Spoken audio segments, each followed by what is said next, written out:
Hi class, this is course 2, lesson 56, plotting functions. We will, you don't need to write this down, write function rules as equations. We will plot functions on a coordinate grid, and we will determine function rules from plotted points. So, sounds exciting, doesn't it? Let's get to it. Here's an example, and you will have this, I will have this printed out for you, but you will have to do the work behind it.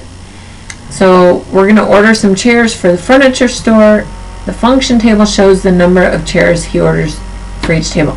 So remember that this box is the function table. So we need to write a rule in words that shows the number of chairs Jamal orders for each table. Okay. So we need to look at this. What can you do to 1 and 2 and 3 and 4 to get your output? And this is not the time for you to look at this and say add 4. It's not add 4. You need to look at it and say, okay, 1 times 4 equals 4. 2 times 4 equals 4. 3 times 4 equals 12. 2 times 4 equals 8, sorry. 4 times 4 equals 16. This, whatever you do, needs to be constant. Okay? So that we can say the rule in words would be, so this would be A. The rule in words would be to find or to determine the number of chairs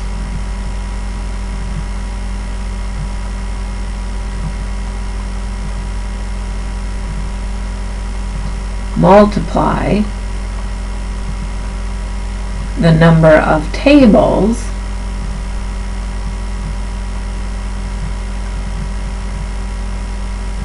by 4. Okay, so no matter how many tables you have, you always multiply it by 4, and that gives you the number of chairs. So B, complete the function table to find how many chairs Jamal orders if he has 5 tables. So he has 5 tables. So we're going to multiply, to find the number of chairs, multiply the number of tables by 4. 5 times 4 is going to equal the number of chairs, or 5 times 4 is going to equal Y, our output, which is 20. So we know that that would be 20. C, write the rule for the function table as an equation. Use the letter Y to represent the number of chairs and X the number of tables. Okay, you will always start with Y equals. Okay, we want to know what the output is. The output is, and then how do we get the output? So the number of chairs is equal to, we're going to take 4 times X. Okay, this can be kind of tricky, but remember that when we write rules for function tables as equations, we will always start with Y equals. That's the output equals, and then what did you tell me to do to the input? Multiply it times 4. So show me that it's 4 times X, 4 times X, your variable. And the reason that you put the 4 first is because that's the coefficient, and that's just the way that it works in math. Okay? So let's take a look at what this looks like if it's graphed. Okay, so these would be the ordered pairs, the coordinates that go with this. This is an X value and a Y value, so we go over 1 and up 4, over 2 and up 8, over 3 and up 12, and so on. And so those points are plotted, but it's not a line. We cannot draw a line through those points because we're only looking at whole tables. Okay, so it's only the whole numbers.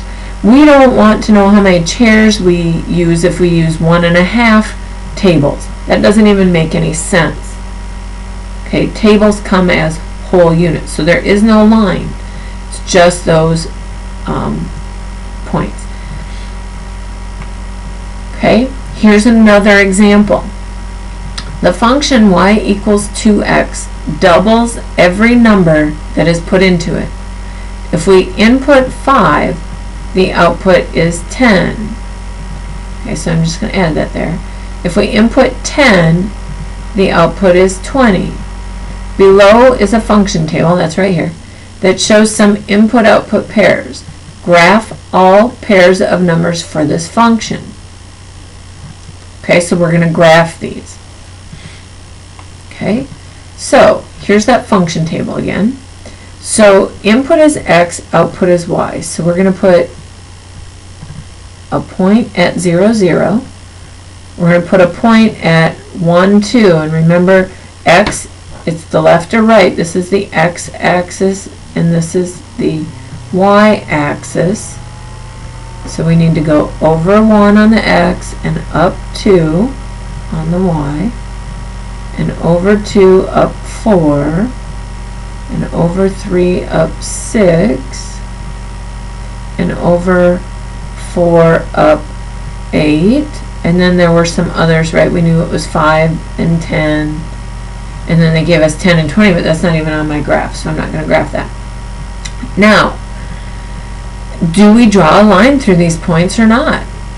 Well, the rule was that it's y equals 2x. So we're just doubling whatever number we put in.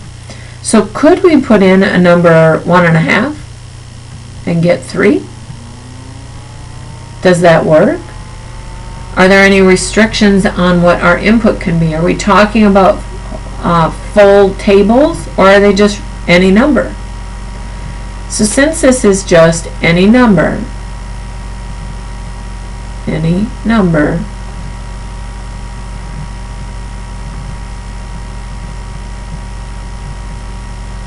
can be x.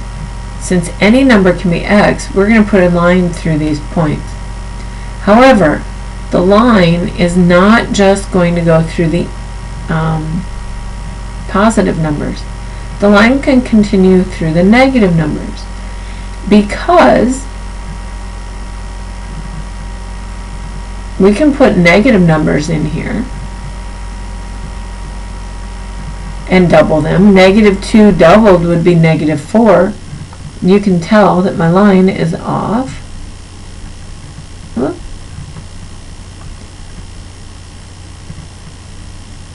There we go.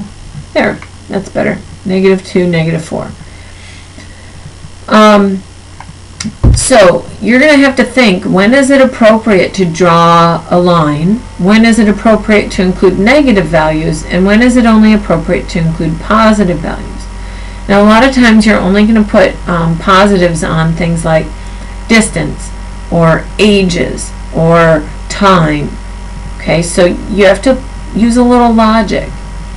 But a couple things that I want you to know when you graph these functions. One, your line has arrows on the ends. Well, this isn't working so nice for me today. You need arrows on the ends, because that shows that your line will continue forever. All these values are available. And use a straight edge. Okay, use something straight, don't freehand it. Use something to make a nice crisp line, and then put arrows on the ends. Okay, last example. This illustration shows the graph of a function. Refer to the graph to answer A and B. And I just blew it up down here so that it was easier to see. Write the coordinates of 3 points on the line that represent the function. Okay, so we have to find 3 points on the line, and it's not a guessing game. Okay, we're going to look for where we intersect at a corner in our graph, or on our grid. Okay, so 0, 0 is a nice one. So A, we can put 0, 0. And we need 3 points, so we can go over here to 2, 1. Okay, so do you see how that's at a nice intersection where this point, 3, what, I don't know what that is, 3, 1.5? It might be, but I don't know for sure. But I know that 4, 2 is. Okay, I could have also gone over here to -4, -2, that would have worked as well, or -2, -1. Okay,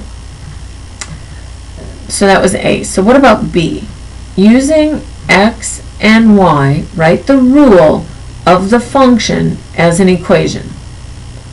Okay, so do you remember how you start rules for functions as equations? We just talked about it just a little bit ago. You're always going to write those y equals. Okay, so now we have to figure out what do you do to, so this would be like if you had an xy table and you said 0, 0, 2, 1, 4, 2. What are we doing to the x to get the y? Well, 0, 0, that's kind of hard to tell. But 2 to 1, 2 to 1, we're dividing it by 2. And 4 to 2, we're dividing it by 2. Or you're multiplying it by a half. Either way, okay? So that's what you need to do. So you need to say y equals, our output is going to equal whatever we do to x. So you need to say x divided by 2, or y equals 1/2 x. Okay. Then answer the second part of the question. Do all the x, y pairs from part A satisfy the equation? Okay, so what does that mean? Satisfy the equation. That means, do they work? Do they work in the equation? Do they make it true?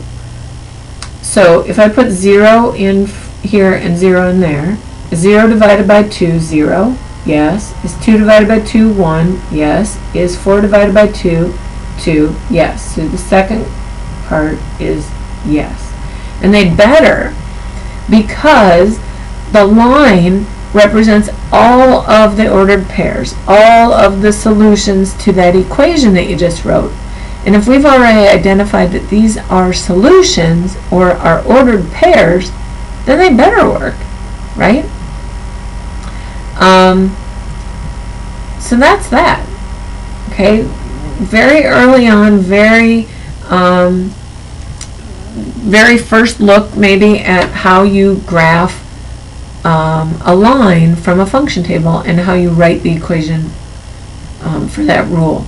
So make sure that you start your equation with y equals, and definitely ask me if you have questions. This is beginning stages, and it's leading into something a little bit bigger for you, so we need to make sure that we understand this. And with that, I'll see you in class.